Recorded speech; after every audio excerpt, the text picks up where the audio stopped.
Last class में हमने एक करंट कैरिंग स्ट्रेट वायर की वजह से मैग्नेटिक फील्ड का मैग्नीट्यूड फाइंड आउट किया और उसकी direction right hand thumb rule से किस तरीके से दी जाती है ये देखा। अब हम इस पर बेस्ड कुछ न्यूमेरिकल्स करेंगे। Then first question, a horizontal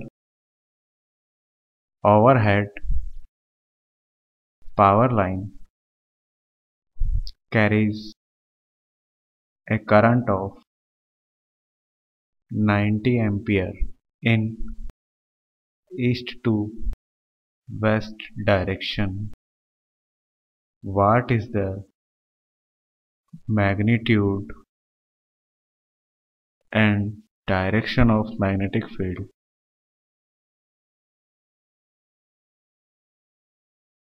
Magnetic field due to the current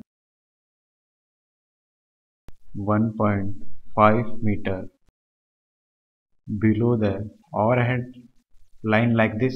अगर हम डायरेक्शन देखें तो east, west, north, south, it is east, and direction I is then current I is equal to 90 ampere that is flowing from east to west direction like this.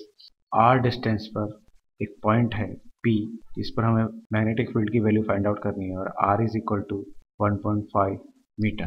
तो इस overhead जो lines है इनको हम infinite length of the wire consider कर सकते हैं और इनफाइनाइट लेंथ ऑफ वायर की वजह से जो मैग्नेटिक फील्ड का मैग्नीट्यूड है वो होता है mu naught I upon 2 pi r। Mu naught is equal to 4 pi into 10⁻⁻⁷।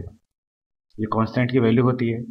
I हमारे पास गिवन है 90 एम्पियर एंड R हमारे पास गिवन है 1.5 metre. Then B is equal to 4 pi into 10⁻⁻⁷ into 90 upon 2 pi into 1.5। Then B is equal to 1.2 into 10⁻⁻⁵ tesla. तो हमने magnetic field की value हमने ये देख ली और मैग्नेटिक फील्ड की direction right hand thumb rule से दी जाती है। तो जो मैग्नेटिक फील्ड है वो perpendicular to this plane inward होगा, perpendicular to this plane inward direction में होगा according to right hand thumb rule. तो जो मैग्नेटिक फील्ड है वो towards south. Then direction of magnetic field towards. The next question, find the resultant magnetic field at C in the figure shown.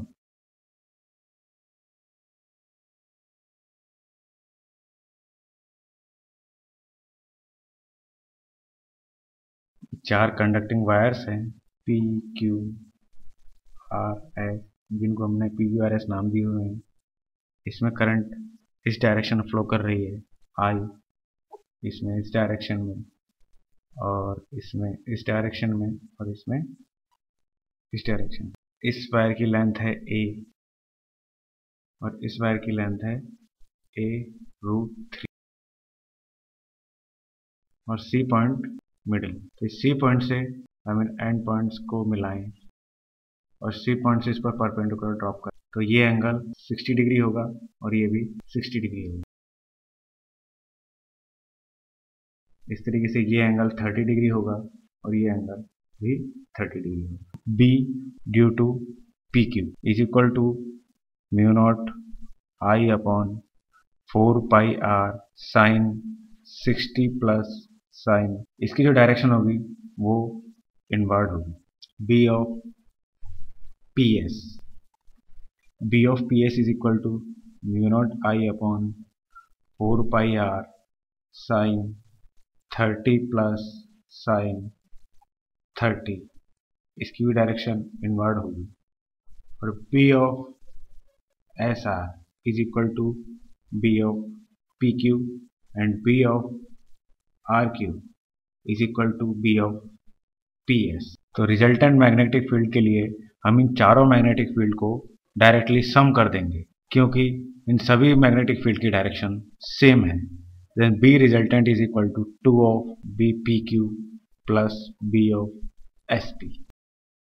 Then B resultant is equal to 2 of root 3 mu naught I upon 2 pi a plus mu naught I upon 2 pi a root 3, that is equal to 4 mu naught I upon root 3 pi.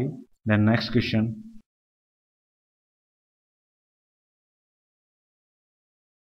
figure shows a square loop made from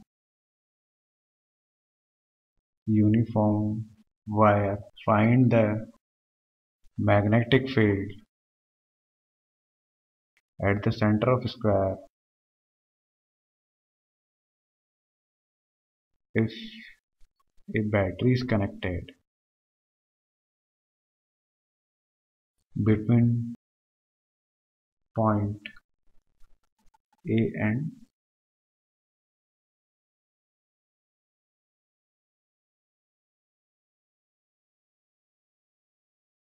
A, B, C, D. I current अगर I current यहाँ से enter करती है तो इधर I/2 जाएगी और इधर I/2 जाएगी। इस वायर में भी I/2 करंट इस डायरेक्शन में होगी और इस वायर में I/2 करंट इस डायरेक्शन में होगी।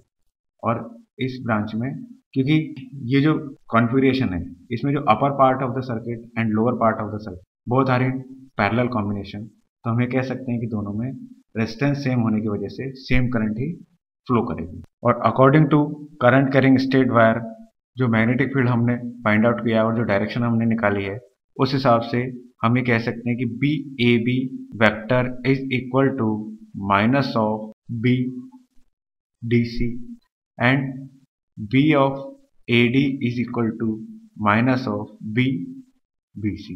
Then B resultant is equal to B of AB plus B of BC plus B of AD plus B of DC. The resultant magnetic field will be 0, क्योंकि जो BAB है वो cancel out हो जाएगा BDC से और BAD जो है वो कैंसिल आउट हो जाएगा BC से। तो सेंटर पर जो रिजल्टेंट मैग्नेटिक फील्ड है उसकी वैल्यू 0 हो जाएगी।